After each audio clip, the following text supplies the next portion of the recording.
Subhanaka ma khalaqta hadza batila. Itu kalimat subhanallah yang diucapkan pada yang indah-indah, asalnya bukan ingin mengungkapkan keindahannya, maksudnya menolak ada zat lain selain Allah yang menciptakan ini semua. Karena ada yang mengatakan ini ciptaan si fulan, bukan, ini ciptaan Allah. Subhanaka ma khalaqta hadza batila. Ya Allah, maha suci engkau dari semua yang disifati oleh yang lain. Ini hanya ciptaanmu saja. Paham? Sekarang lihat kalimatnya. Ketika Anda mengucapkan dalam ruku subhan, lalu Anda ruku, Anda tunjukkan hanya untuk Allah saja. Lihat, hanya Allah yang penting, yang prioritas, yang agung, yang hebat, yang akbar, yang azim. Pertanyaan saya, lihat sini ya. Kalimat subhan diletakkan dengan Rabbun. Rabbun itu yang merawat, yang memelihara, yang memberikan kecukupan, memaafkan, mengampuni. Maaf ya, maaf. Ketika Anda mengatakan subhan, artinya Anda akan menepikan segalanya selain Allah yang tidak penting. Kalau orang yang menjadikan prioritas, artinya yang prioritas yang paling utama, yang tidak penting disimpan. Lihat sini. Antum mau ke pasar. Saat bersamaan jam 8 ada taklim. Mana yang paling penting? Taklim atau ke pasar? Belum tentu, Bu. Belum tentu, hati-hati. Kalau nanti di pasar ada kebutuhan yang sangat krusial, yang harus didapatkan pada saat itu juga, gitu kan? Ibu harus ke pasar dulu, baru kemudian ambil barangnya, baru kemudian pergi ke taklim. Ibu ditunggu-tunggu, ada obat, dia pergi ke apoteknya itu, di pasar itu. Berangkat ke sana, ya ini ditunggu-tunggu. Darahnya terus mengalir, cepat ambil ke sana. Maaf, saya mau taklim dulu. Maaf, tidak bisa. Berangkat ke pasar, baru ke sini. Itu prioritas namanya. Baik, ibu belanja kemudian. Adzan berkumandang, Allahu Akbar, Allahu Akbar. Mana yang paling prioritas? Teruskan belanja. Atau kita simpan dulu belanja, kemudian kita kerjakan panggilan Allah dulu. Mana yang utama? Merespon panggilan adzan atau teruskan belanja?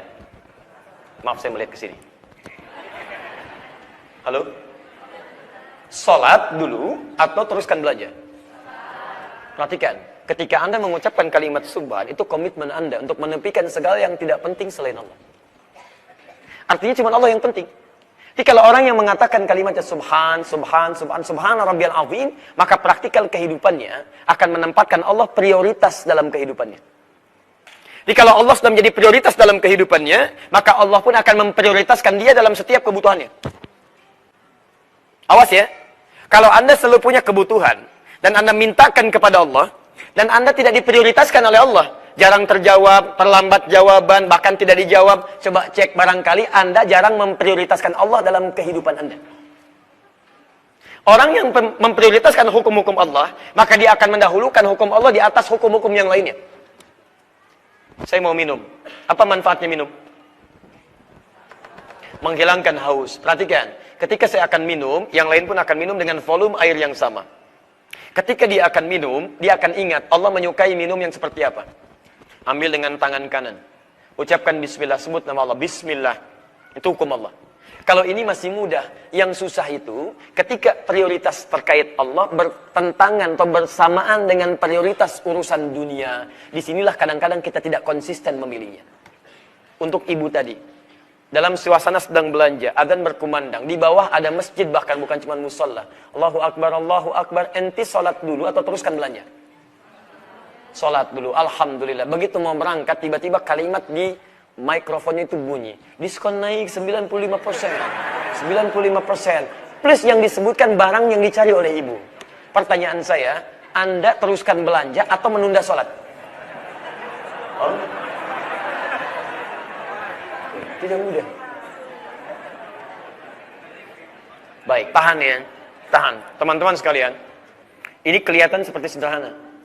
Tapi justru ini yang mengantarkan pada rahasia dalam ruku.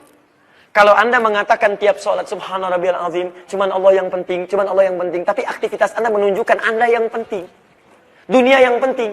Maka saat Anda memprioritaskan kebutuhan dunia, maka Allah pun tidak akan pernah memprioritaskan doa Anda dalam kehidupan. Ketika Anda memprioritaskan Allah dalam kehidupan, Allah dulu, ibadah dulu, maka Masya Allah, bukan cuman akhirat diberikan, dunia diberikan yang paling utama. Bahkan sholat Anda ditunggu, minta ya. Kalau bisa mintanya jangan yang biasa-biasa. Yang terbaik saya berikan kata Allah. Paham? Maka dari itu, umat Muhammad itu akan ketahuan dalam rukunya. Sallallahu alaihi wasallam.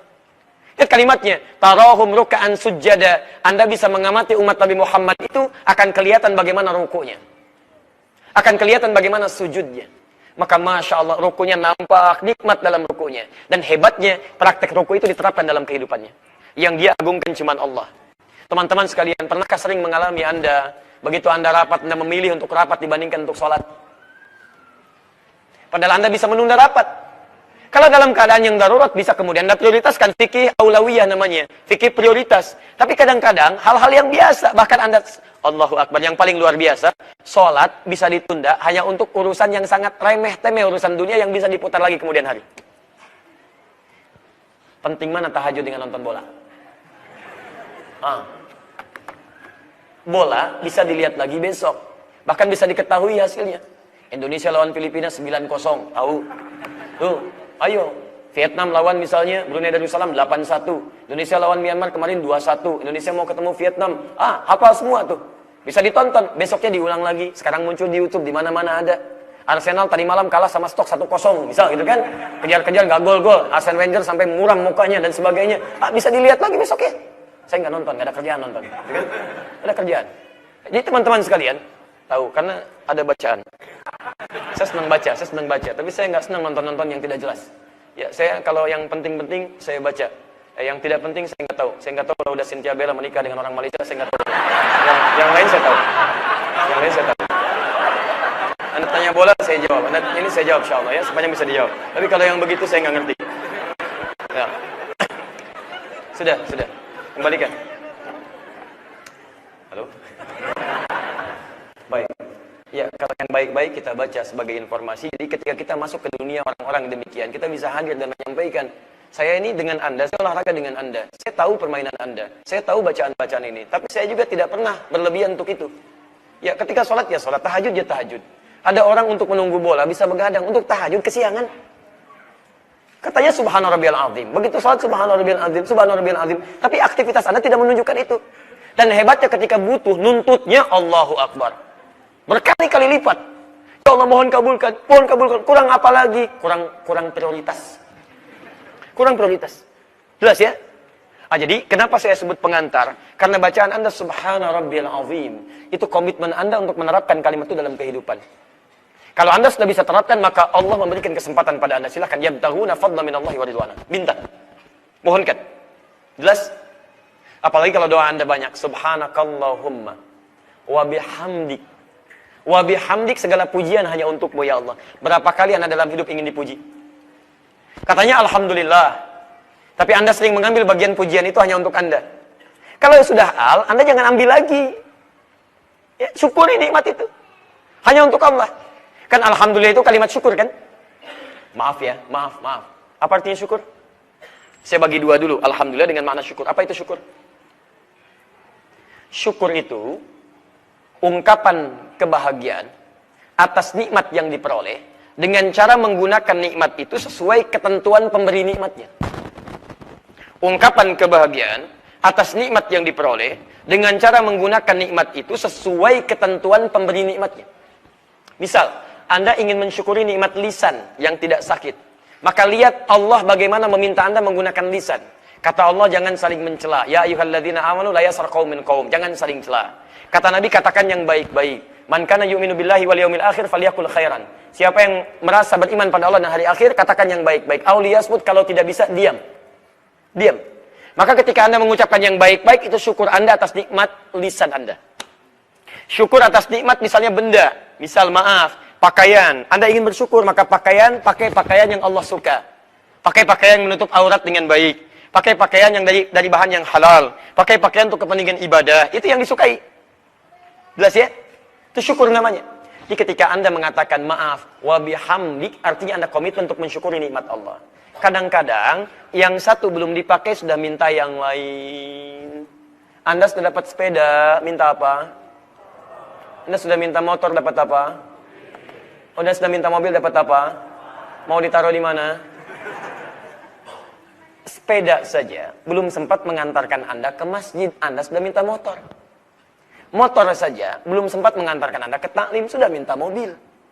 Mobil saja belum sempat dipakai ibadah, sudah minta pesawat.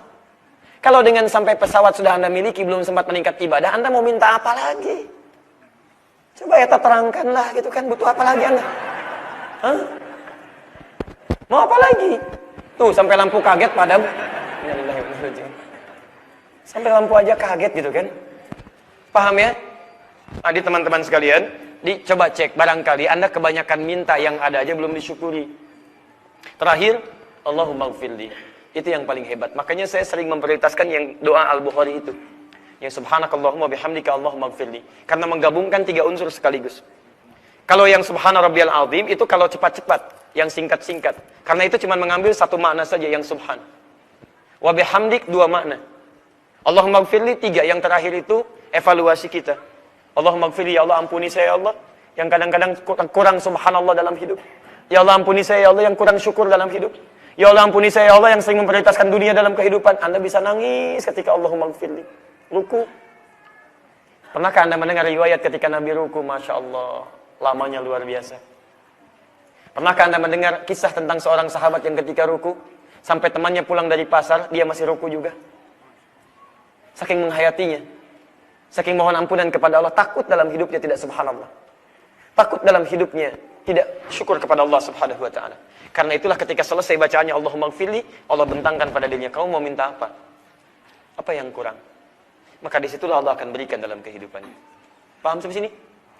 Nah, kalau sudah paham, coba antum rasakan dan praktekkan dulu dalam kehidupan sebelum sholat. Praktekkan subhanallah, praktekkan wa bihamdi. Ketika antum dalam ruku, rasakan itu semua, katakan Allahumma gfirli. Jelas? Kalau itu sudah dikerjakan, ada peluang untuk meminta kepada Allah, memohon fadla, memohon ridwan. Bagaimana cara memintanya sesuai dengan tuntunan Nabi, itu materi kita di pertemuan berikutnya.